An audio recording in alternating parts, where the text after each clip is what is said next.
KBS 한민족 방송을 사랑해주시는 동포 여러분, 안녕하셨습니까? 보고 싶은 얼굴, 그리운 목소리, 이소연입니다. 우리 중국 동포들은요, 유난히 볶음 요리를 좋아합니다. 우리나라에서는 이 채소를 생으로 쌈을 싸서 먹거나 아니면 나물로 많이 해 먹는데요. 중국 동포들은 채소도 볶아서 먹는 경우가 많더라고요. 고기하고 야채를 같이 볶기도 하고요. 여러 가지 해산물이나 채소를 볶기도 하고 또 채소만 따로 볶아서 먹기도 하는데 이것을 흔히 볶음채, 그냥 간단하게 채라고 얘기합니다.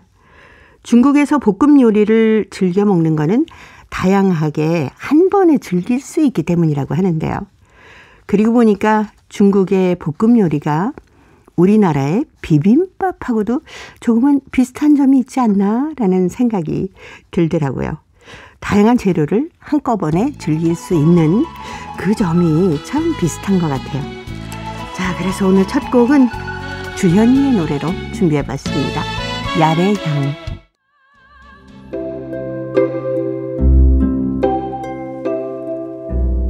동포 여러분의 편지 사연으로 함께하는 시간, 행복우체통입니다. 화요일의 행복우체통, 홍익대학교 글로벌 경영학과 전춘화 교수님과 함께하는 날이죠. 어서 오세요. 안녕하세요.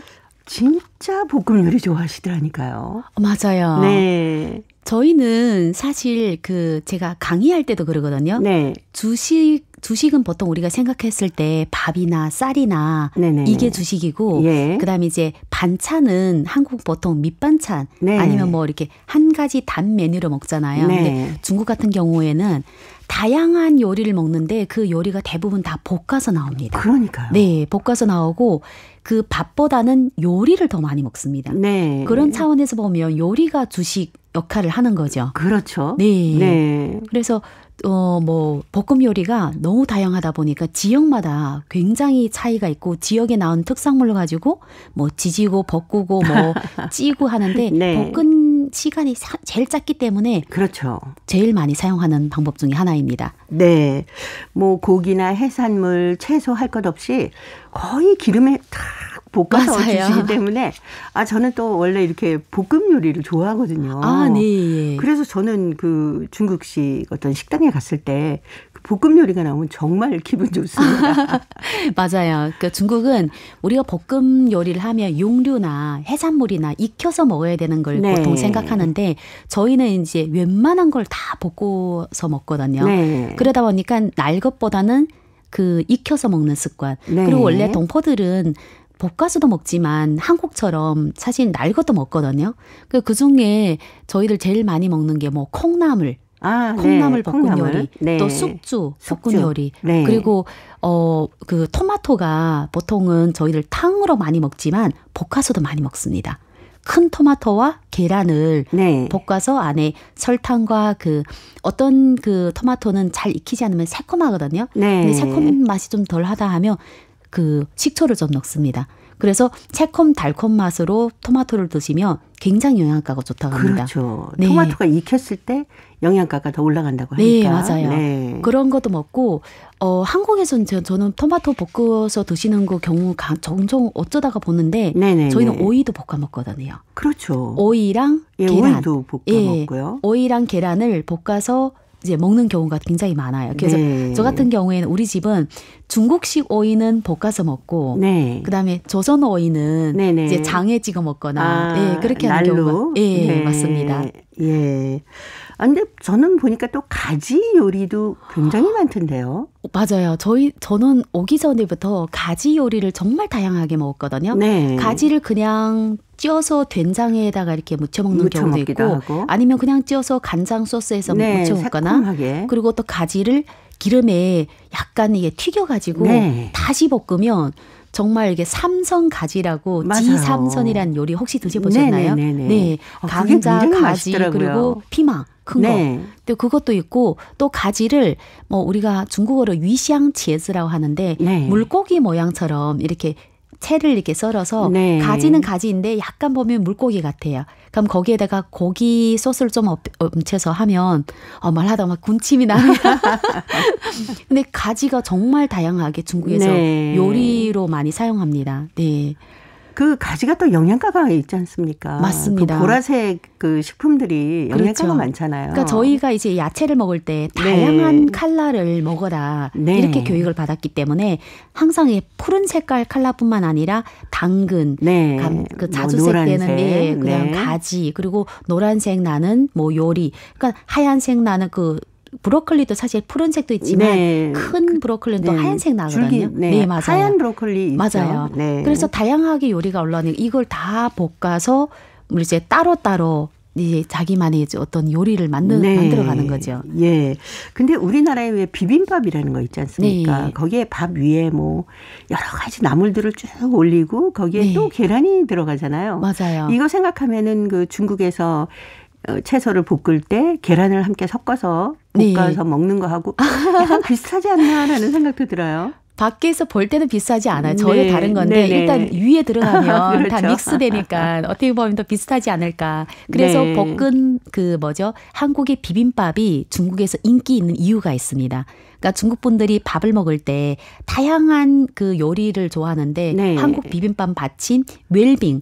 그러니까 야채가 많으면서 또 이쁘잖아요. 거기다 계란까지 딱 올려주고 또 내가 고기를 좀 좋아한다면 고기에 고기도 좀 올려주고 내가 좋아하는 다양한 거를 이렇게 막 해주니까 저희 지역에서는 한국 요리 중에 제가 제일 좋아하는 게 전조 비빔밥집. 뭐 요즘은 비빔밥이 비행기에서도 기내식으로도 아주 인기가 좋다고 그러잖아요. 그러니까요. 한 번에 그냥 밥하고 영양가 그냥 먹으면 왠지 먹는 그 눈으로 보는 순간부터 내가 다이어트 식단을 하고 있다 이런 느낌을 줍니다. 네, 동프라분께서는 특별히 우리 집만의 이 볶음 요리는 이런 게 특색이 있어요 하시는 분 있으실 겁니다. 저희 행복우체통으로 보내주시면 저도 좀 배워가지고 집에서 식탁에 한번 올려보고 싶네요. 많이 보내주세요. 자, 오늘 행복우체통의 첫 번째 사연 중국 산서성 위남시에서 안혜월 씨가 보내오셨습니다. 달콤했던 약혼턱이란 글인데 전춘아 교수님이 소개해드립니다. 60년대 초 나는 화령현 용화향 고령촌에서 살았다. 7살 나던 해 나는 세상에서 가장 맛있고 달콤한 약혼턱을 먹는 적이 있다. 결혼턱, 약혼턱, 승진턱. 좌우간 중국에 살고 있는 우리 민족들은 지금도 왕왕 턱이란 말을 사용하여 기념할 만한 일이나 경사의 파티를 벌이기만 하면 턱이란 말을 쉽게 사용한다. 당시 마을에 이쁜 처녀가 무지 잘나고 능력 있는 신랑을 얻어 소위 약혼턱이란 걸 낸다 하여 남녀노소가 그 집에 빼곡히 앉아 기대에 차서 기다리고 있었다. 신랑은 우리 농촌보다 한 급 높은 향 소재지 소학교 교원으로서 어린 내가 보아도 우리 촌이 사람보다 훨씬 멋있어 보였다. 한참 복에서 뭘 준비한 소리가 들리더니 매 사람 앞에 맹물 한 사발씩 차려지는 것이었다. 다들 동그란 눈으로 이하할 때 신랑이 우렁우렁한 목소리로 저의 약혼을 축하하러 오신 분들에게 제가 오늘 저녁에요 사카린 물을 대접하겠습니다. 사카린 물이라니 남녀노소 오한이 벙벙하여 이 생소한 명사가 뭔지 머리를 갸우뚱하고 있을 때 신랑은 다시 한번 설명을 첨가하였다. 이건요 시중에서 아주 구하기 힘든 최신 상품입니다. 사탕의 단맛을 내는 제품인데요. 이것을 조금만 넣어도 물은 아주 달디 달고 사탕보다도 훌륭합니다. 자, 이제 저의 약혼을 축하하러 오신 분들에게 제가 어렵게 큰 성시에 갔다가 구매한 상품인데 다들 즐겁게 한번 맛보시기 바랍니다. 집안에 앉아있던 남녀노소가 모두 사카린 물을 마시고 참 달고 시원하며 맛있다고 너나 없이 엄지손가락을 내밀었고 잘난 사위 덕분에 우리까지 덕을 보았다고 인사말에 웃음에 화기애애한 분위기는 지금 이 호텔 파티가 울고 갈 지경이었다. 오랜 세월 나는 60년대와 완전히 다르고 행복한 세월을 살았지만 왠지 그때의 달디 달던 사카린 맛과 그 능력 있고 잘생긴 신랑은 잊을 수 없었다. 하여 아내와도 늘 이야기를 들려주면 도시에서 자란 아내는 전혀 재미없고 심지어 황당한 이야기라고 나를 면박을 준다. 하지만 가난이 있었기에 오늘의 행복이 더 소중하게 느껴진다. 누가 그랬던가? 사람은 늙으면 추억에 산다고. 나이 지난 역사에 달디단 사카린 물에 스며든 우스운 이야기는 내가 천민들과 함께 겪어온 가난의 시대의 즐거움이었다.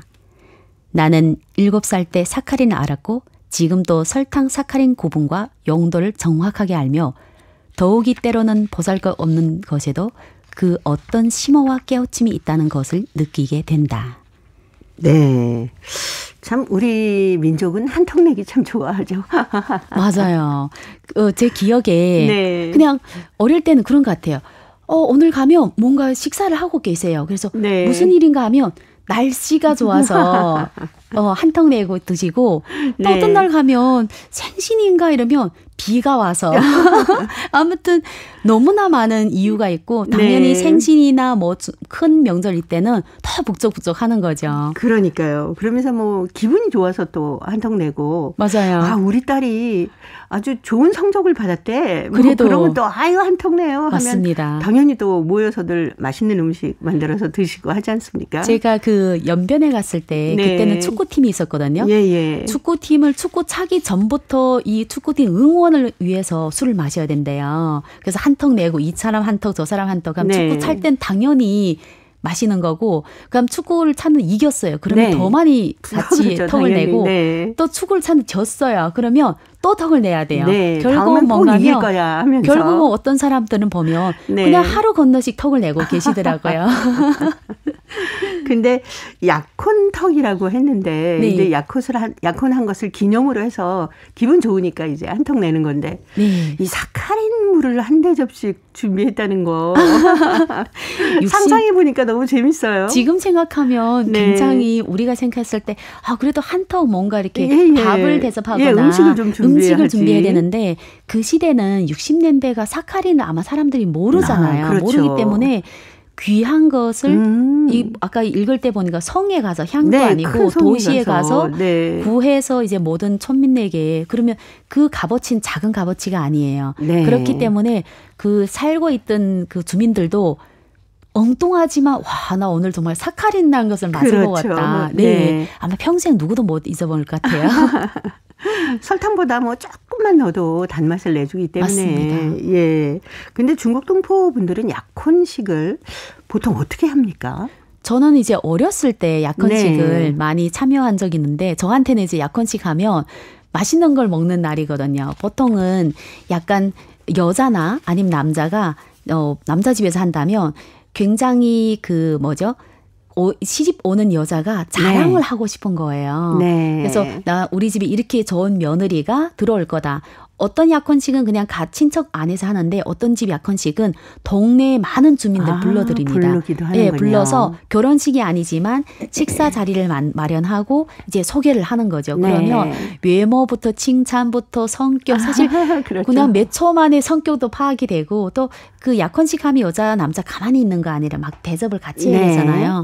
그렇게 주로 이제 집에서 많이 했고 어른 된 다음에 이제 그 호텔에서 하는 건 저는 오히려 재미가 그렇게 없더라고요. 너무 형식적으로. 예, 그렇긴 해요. 예, 근데 집에서 했던 그 시골에서 했던 약혼식은 지금도 기억납니다.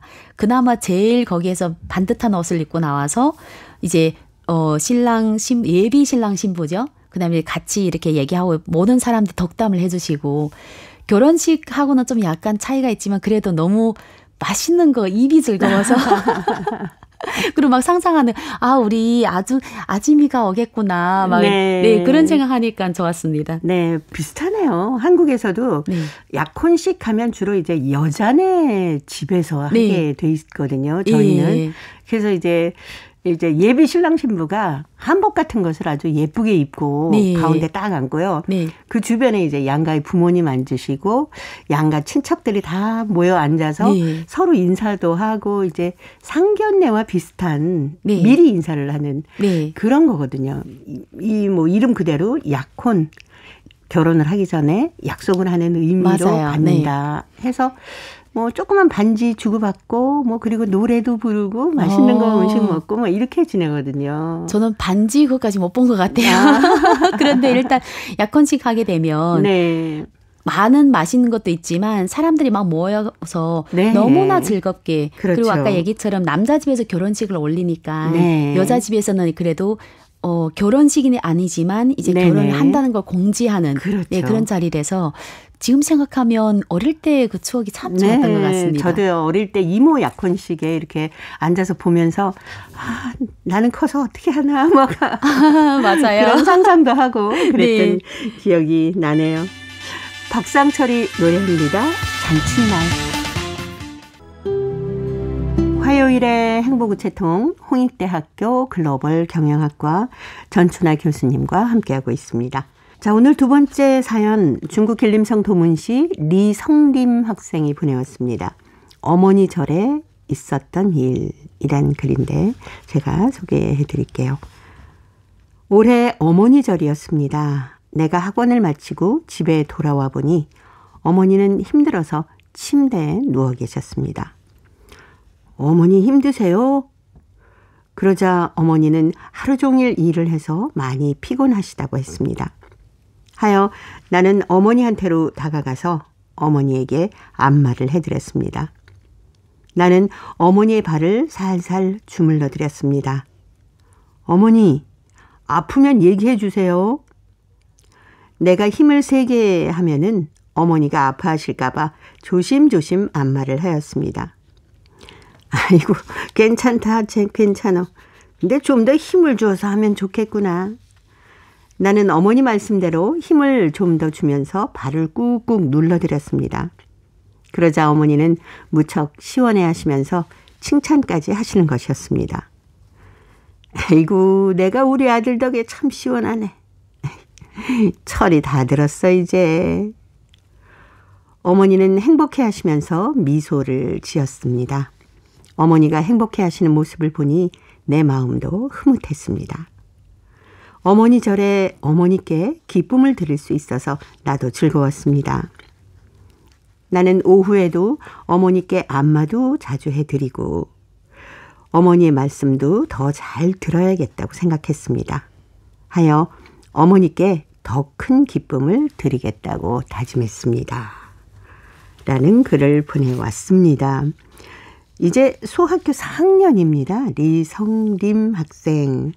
그 고사리 같은 손으로 어머니가 피곤하다고 하시니까 어머니 발을 꾹꾹 눌러서 주물러 드렸다고 하는데 이런 작은 일이 어머니에게는 얼마나 큰 기쁨일까요? 그렇죠. 네. 어릴 때 아이가 써준 뭐 엄마 사랑해요 네. 뭐 이런 단어 하나가 맞아요. 그 고사리 손으로 접어주는 그 뭐죠? 그 꽃 한 송이가 네. 그렇게 감동을 받을 수가. 그러니까요. 네. 예.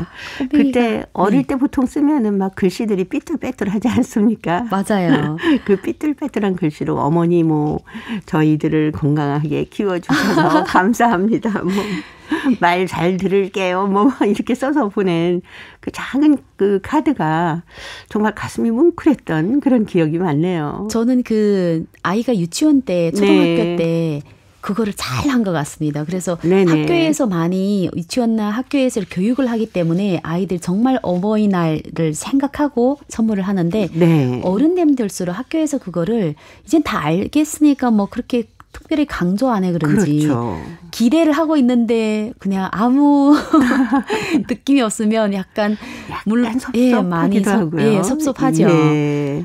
그러니까 어릴 때는 정말 정성들에 하는 게 보이는데 네. 어른 되니까 어른은 아니지만 크니까 그냥 어버이날이지 그냥 이러고 제가 올 때 그냥 많이 부족한 것 같습니다. 근데 중국은 저희는 어버이날 해서 어머니 아버지께 함께 이제 어떤 사랑의 감사의 표시를 네. 하는 그런 날인데 어머니 절이 따로 있나 봐요. 중국 같은 경우에는 원래는 이게 없었는데 그 서양 국가에서 하는 어머니 날 있잖아요. 네네네. 어머니 날 보니까 어머니날. 네, 두 가지가 있더라고요. 보니까 5월의 두 번째 목요일이나 아니면 5월의 두 번째 일요일을 미국에서 시작을 했는데 네. 그게 홍콩에 들어와서 그다음 홍콩에서도 광동 지역으로 하면서 이게 이제 어머니 날 그리고 외국에서 하고 있는 아버지 날, 네. 6월에 뭐 세 번째 일요일 이렇게 지내는 분이 있고 또 전통 문화가 막 부흥되니까 그럼 진정한 중국의 어머니 날은 언제냐. 네. 그래서 제가 한번 찾아봤더니 네.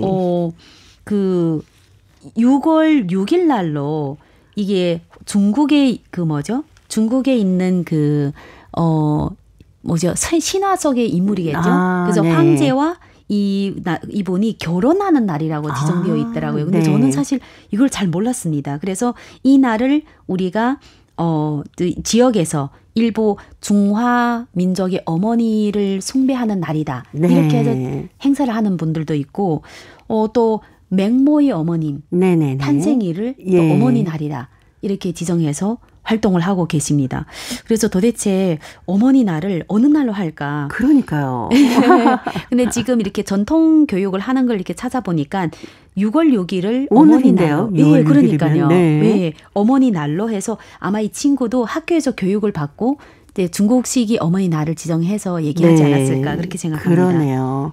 그리고 뭐 소학교 4학년이면 뭐 어머니께 카드도 드릴 수 있는 나이고 그리고 뭔가 어떤 선물을 할까 막 고민하다가 어머니 이렇게 다리를 주물러 드리는 그런 아주 기특한 선물을 했어요. 맞아요. 네. 그러니까 어릴수록 어머니에 대한 기대나 어머니가 내 세상이거든요. 어머니 그렇죠. 아버지가. 근데 전부죠. 커보니까 점점 이제 친구가 이제 세상이고 해서 네. 나이가 상관없이 항상 어버이날이나 이럴 때는 뭐 효도한 자식 아니면 훌륭한 어머니 이렇게 표창을 굉장히 크게 네. 해야 될 것 같습니다. 많이들 하거든요. 예. 그러세요? 예. 근데 이제 표창 못 받는 어머니들도 많잖아요. 근데 표창 그렇죠. 받을 만하니까 자식들이 필수로 어머니에 대한 감사 아니면 네. 어머니 잘한 거를 이렇게 페이스북에 이런 데 캠페인을 했으면 좋겠어요. 우리 엄마가 이거 잘한다. 그리고 저는 첫 번째로 뭐 어머니 날이나 아버지 날이나 어버이날이나 어머니 아버지께 편지 쓰기. 네. 예. 평소에 맞습니다. 자기가 생각하는 거 편지 쓰기 짤막하더라도 한번 써서 드려보면 어떨까라는 생각을 참 많이 했거든요. 그러니까 우리가 생각해보면 편지 그냥 뭐 간단하게 쓴다 이렇게 하는데 네. 막상 이렇게 펜을 딱 들고 나면 정말 마음이 달라지죠. 마음이 달라지겠죠. 네. 예. 그래서 사실 편지 쓰는 습관을 자주 하는 것도 물론 꼭 어머니에게뿐만 아니라 네. 내 주위 사람들 요즘은 그럼요. 우리가 핸드폰 하도 쓰다 보니까 네. 어디서 따온 글을 너무 많이 쓰잖아요. 그렇죠. 내 마음속으로 우러나는 어머니에 대한 이게 사랑을 표현을 할 필요가 있을 것 같습니다. 네. 우리 어머니의 다리를 꾹꾹 시원하게 주물러준 리성림 학생. 어머니날 선물 최고였던 것 같으네요. 이수만의 노래 사랑하는 나의 어머니 들으면서 홍익대 글로벌경영학과 전춘아 교수님과는 또 다음 주에 뵙겠습니다. 고맙습니다. 감사합니다.